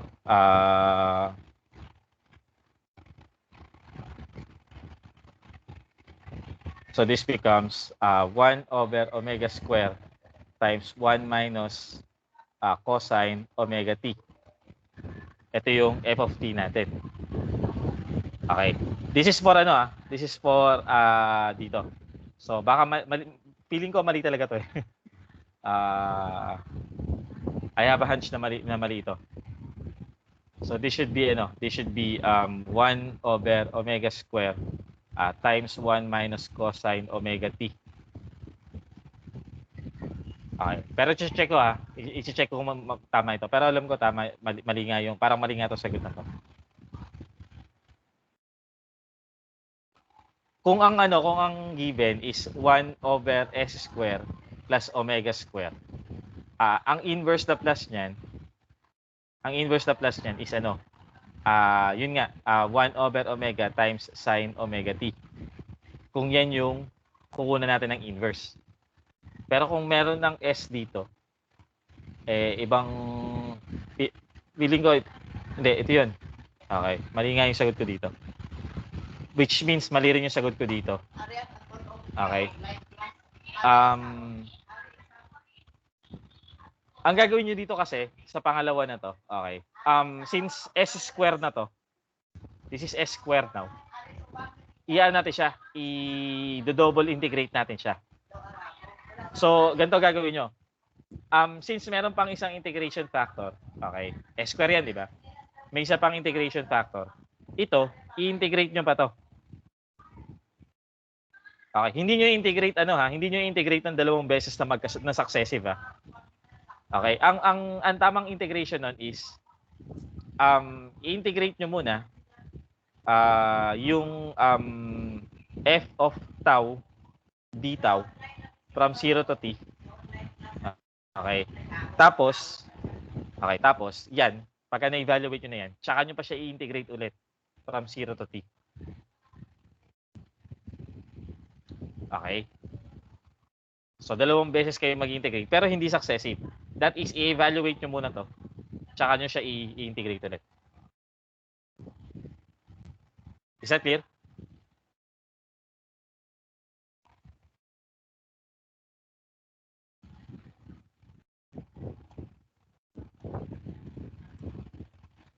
Okay. So, sige. So, I hope that this is clear with you. Okay. So, now, let us try to solve differential equations, okay, and initial value problems. Okay. Using Laplace Transform.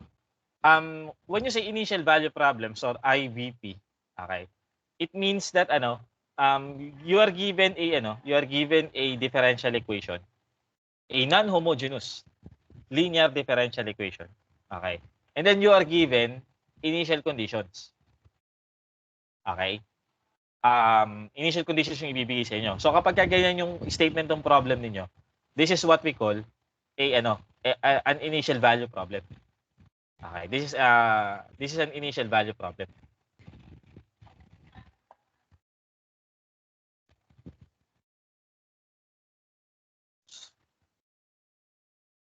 Okay, so these are ito yung mga naka-state, yung differential equation, tapos yung initial conditions. These are IVPs. Okay.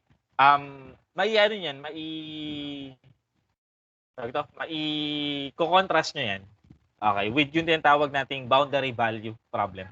Okay, or BVPs. Okay. Wherein hindi ibibigay sa inyo yung initial condition but rather boundary interval yung ibibigay sa inyo. Okay? But in this case, ang pag-uusapan natin is IVPs muna. Okay? So, ayun. Here are the steps. Okay? So, kunin natin yung Laplace transform ng original function ninyo.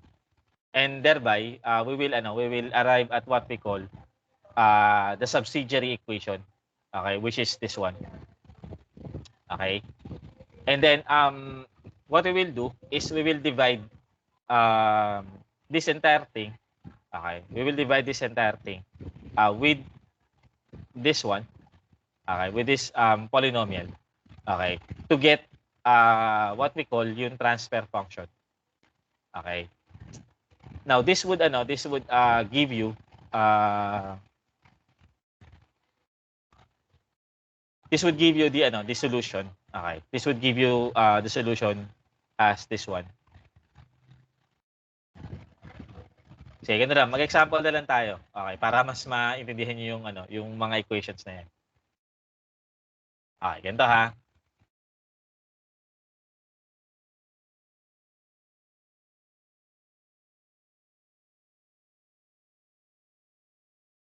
Okay, sige. Dito kasi ang ginagawa niya dito, hiwalay ito. Itong term na to, that is for initial conditions. Tapos hiwalay itong term na to, okay, that is concerned with R. Sa context kasi ng differential equations, yung R kasi, itong R of t, this R of t, is what we call an input. Kung circuit ang pag-uusapan natin, yan yung supply ninyo. Okay? Kung mechanical system yung pinag-uusapan natin, yan yung driving force. Yan yung force na gagamitin niyo para maggalaw yung system niyo. Okay? So yung R of t na yan yung input. Now ang ginagawa natin usually, when we are trying to solve equations such as this one, inihiwalay natin yung terms that concerns the initial conditions at saka yung terms that concerns the input. Kaya ganito yung pagkaka-state niya. Okay? Iniwalay niya yung initial conditions, iniwalay niya yung inputs. Okay. So, ayan. Pero try na siyang gawin dito sa example 11. Okay. So, eto.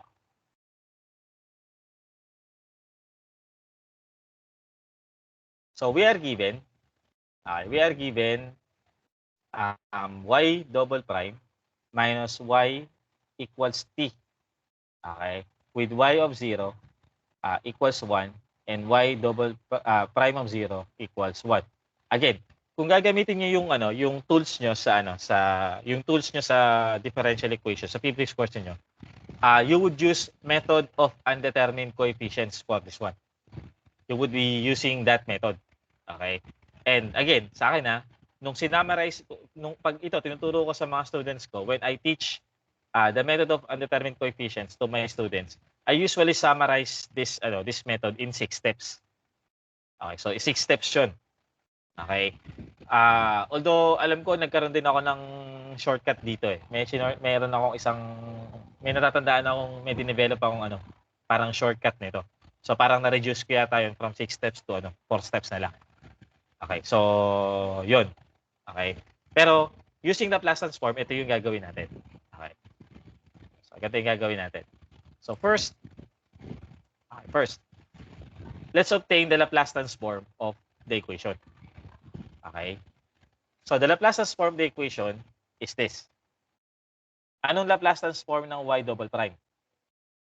Napag-usapan natin yan kanina doon sa differentiation property. Okay. So you may recall that should be s square times y. Tatanggalin ko na muna yung of s Instead of writing this as y of s, okay, I'll just instead write this as y. Kasi yung s naman na to just pertains to the fact that y there is the Laplace transform na or is in S domain na. Okay? So para hindi mo tayo malito dun sa of S na yan, I'll simply write it as y.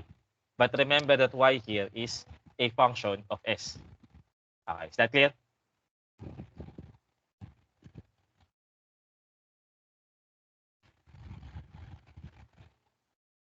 Okay, so this is S square times y minus S times y of 0. Okay. Minus y prime of 0. Okay. So this one is the Laplace transform of this. Okay. Minus ito, yung Laplace transform ng y. This is simply y. So therefore, ang Laplace transform yan is just the uppercase y. Hindi naman siya derivative eh. That's simply the function. So that's y. Okay. Is that clear?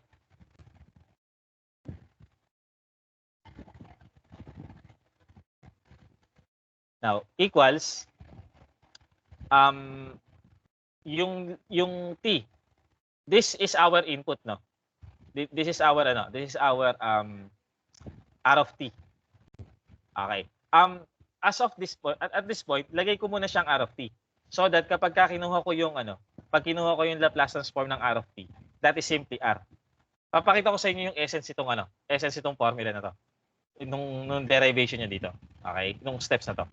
Okay. So basically, i-r ko muna siya. Mamaya ako nakukunin yung r of s basically. So yung r muna lalagay ko dito. Okay. Now, next, gawin natin, substitute natin yung initial conditions dito. Okay. So that should become s square minus s minus 1, okay, minus y. Sorry. May nakalimutan ako. This is s square times y minus s minus 1 minus y equals r. Okay? Now, what we do is we transpose this. Tandaan nyo, itong dalawang terms ito has something to do with the initial conditions. Diyan ko pinalit yung ito tsaka to. Okay?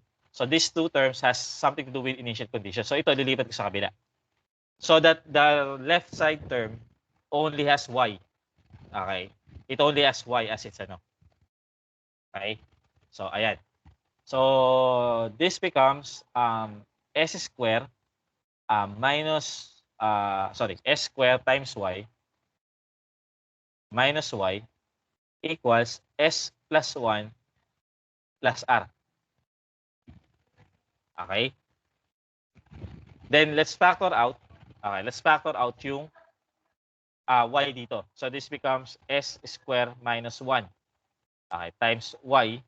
Okay, equals s plus 1. Okay, plus r. Okay. Ito ngayon din tawag nating tinatawag nating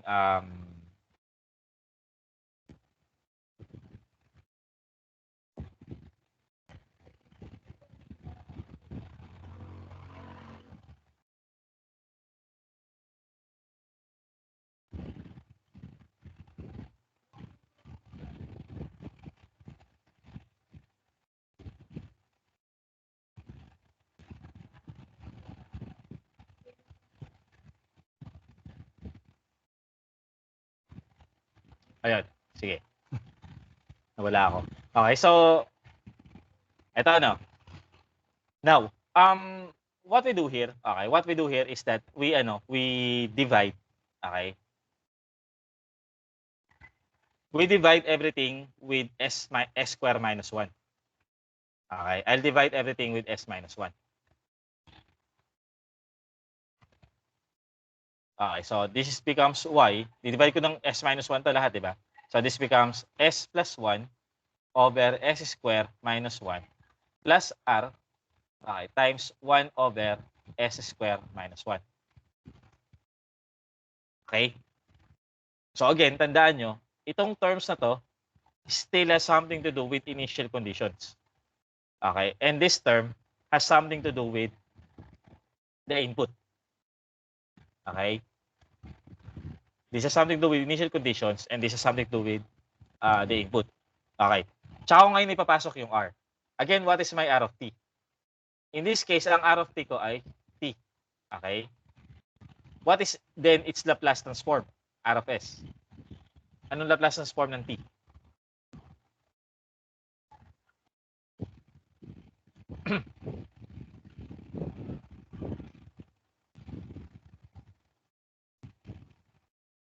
I think that's 1 over s square. Okay? So, check nyo na lang. Laplace transform ng t is 1 over s square. So, pasok natin siya doon.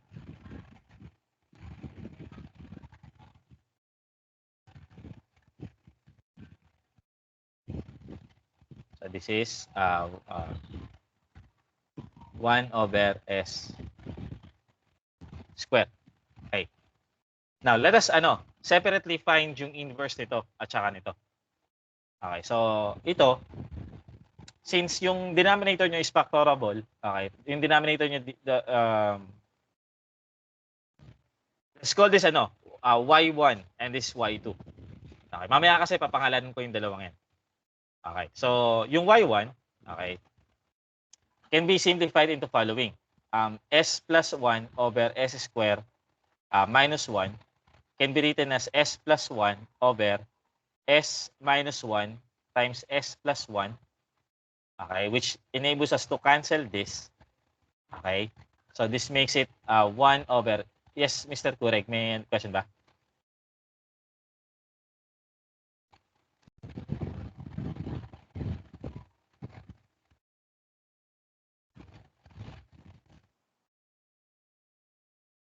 Okay, so yung inverse Laplace transform ng ng y1, okay, is basically e raised to t.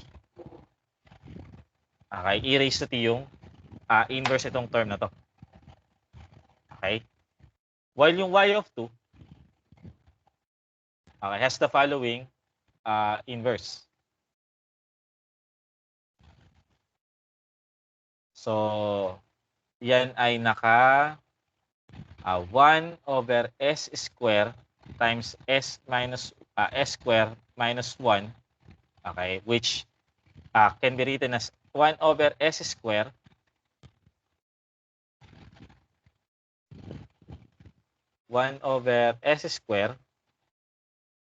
times s minus 1 times s plus 1. Okay? So, partial fraction expansion tayo. A over s plus b over s square plus c over s minus 1 plus d over s plus 1. Okay? A can be computed as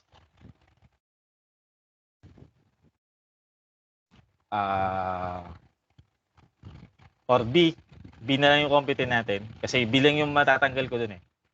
So B can be computed as 1 over s square minus 1 when s equals 0. So that gives you B as negative 1. Okay.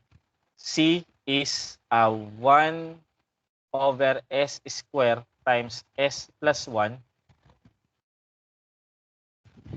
Okay, when s equals ganito gawin natin, no? Since magta-time na tayo, ang gawin nyo na lang is try to if you're not okay being overtime, okay lang na mag-leave na kayo. Gagawin ko na lang, itutuloy ko lang 'to, okay? Itong example na 'to para pumasok siya sa recording. So ang gawin nyo, later siguro pagka na-upload ko na siya, balikan niyo siya sa recording. Okay? So basically for at this point, pwede nating i-consider na dismissed na yung class. So just kindly leave. Okay? Kung hindi say, may klase pa kayo susunod, then go to your next class na. Okay? Pero itutuloy ko lang to as part ng recording para makita niyo yung katapusan ng solution dun sa recording mismo. Okay? So, ayun. Tutuloy ko na lang to. Just leave na lang if you feel free to if you want to leave. Okay lang. Sir. Okay, sige. Thank you for attending. Okay, so sige. This is C is -1. Okay, equals S equals 1 pala to. So this is 1/2. Okay? And then D is 1 over S squared times S minus 1 when S equals -1. So this is -1/2. Ang problema nito ngayon is A. Okay? Yung A, ito yan.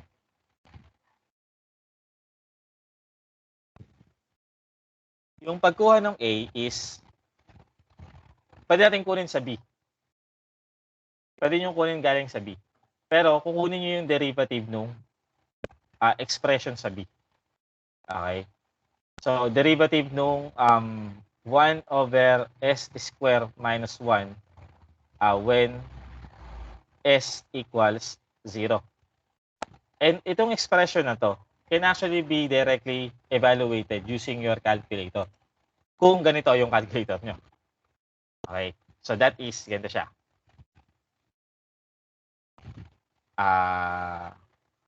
1 over alpha x squared minus 1 when x equals 0. Yan. So, 0 siya. Turns out na yung A nyo ay 0. So, therefore, ang y2 natin is -1 over s squared. Ang c natin is 1/2. 1/2 over s minus 1. Okay? And then, ang d natin is -1/2. So, minus 1/2 s plus 1. So, yung inverse ngayon nito, inverse Laplace transform of y2, okay, is then, this is -t. Inverse nito ay -t. Paki-check sa table. Okay. Plus 1/2 e raised to t. And then minus 1/2 e raised to negative t. Okay? So ngayon, check ko lang muna yung ano. Okay.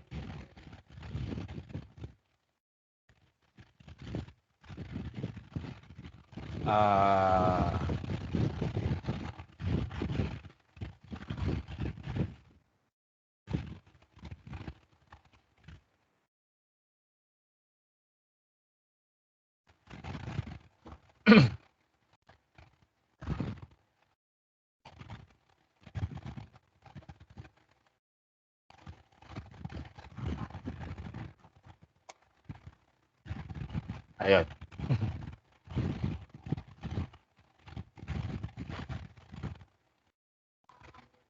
Okay, tapos we write now your y as sum ng y1 and y2. Okay? But yung inverse ito, which is what we are looking for, okay, is the inverse of y1 plus y2. And by linearity, y of t then is equal to y1 of t, okay, plus,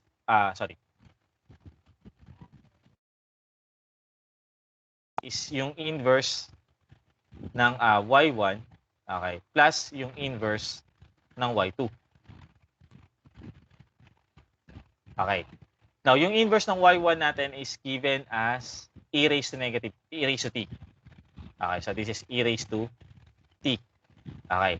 Plus, itong inverse ng y2 natin is negative t. So, that's minus t. Plus 1/2 e raised to t minus 1/2 e raised to negative t. Okay. Now, this is something that, ito yung dahilan kung bakit ko siya kailangang hatiin, no? Okay. Itong y1 nyo kasi, ito. Okay. Since, again, this has something to do with initial conditions. Okay.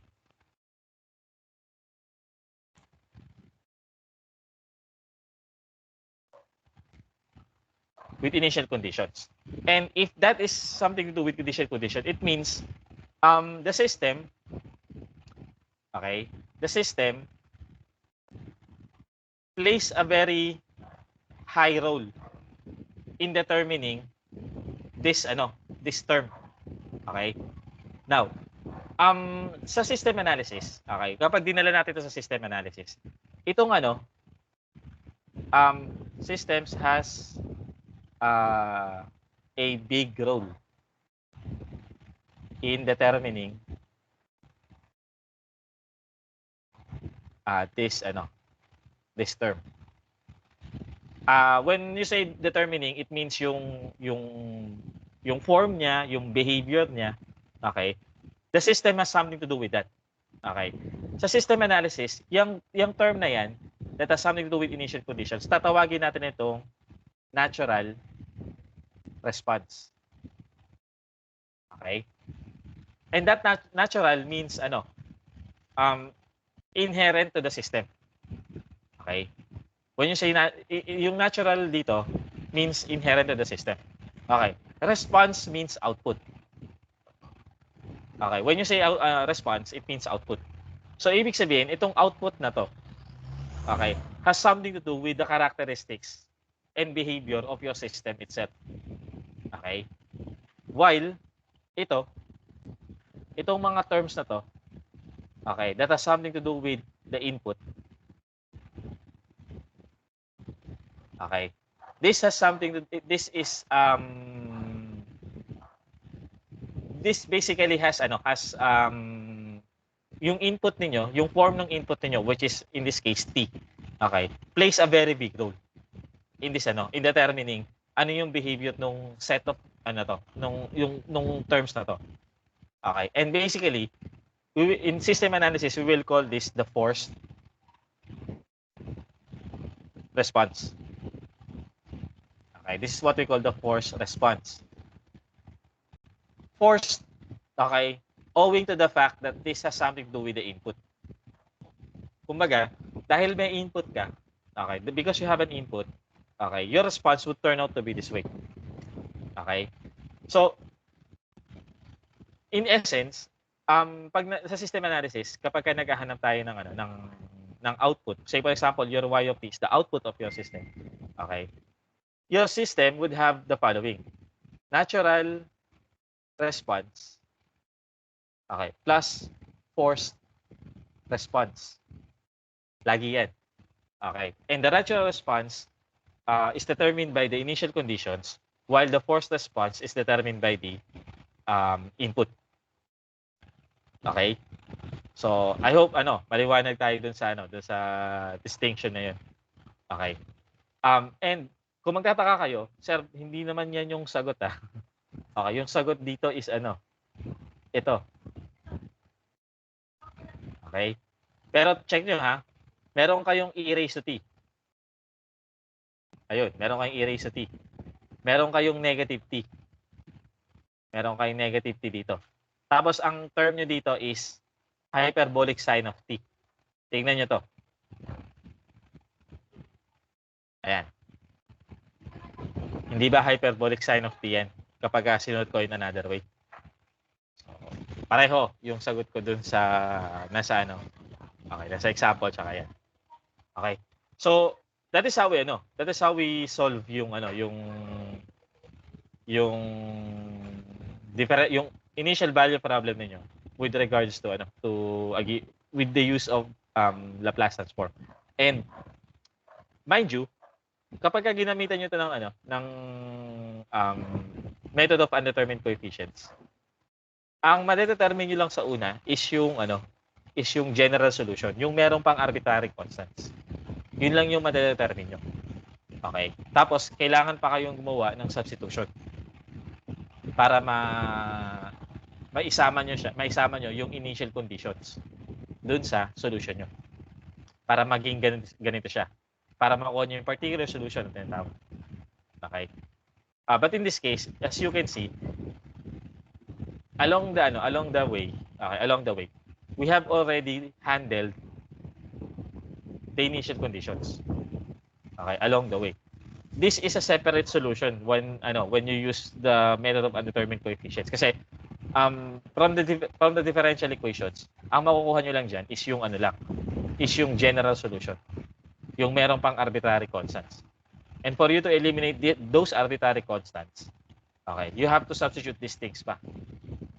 Okay? Para makuha nyo yung particular solution. Okay? But as you can see here in the Laplace transform, these initial conditions are handled. Okay? Handled already. Okay?